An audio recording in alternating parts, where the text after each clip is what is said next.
All right, so on this scrap card, basically, using all my scraps to make this card, I had this sentiment card left, Hello, You Make Me Happy, which I think is just a good sentiment for a card, just because, or, you know, just to send for any reason.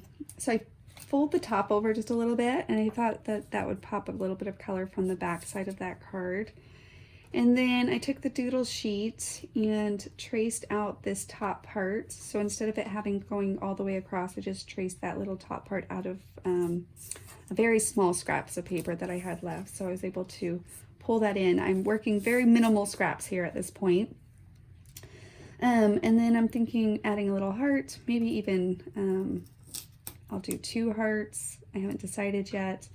But before I put that heart down, I thought I would do a little bit of doodling. So I'm just going to take this. Don't mess up. And follow that line again. So something like that. And I think I'll do another one. Just kind of add a little bit of texture, which is kind of fun. I think that's the fun thing about doodling, is just adding a little texture towards what you're doing. So you can see that just adds a little bit of fun element to that.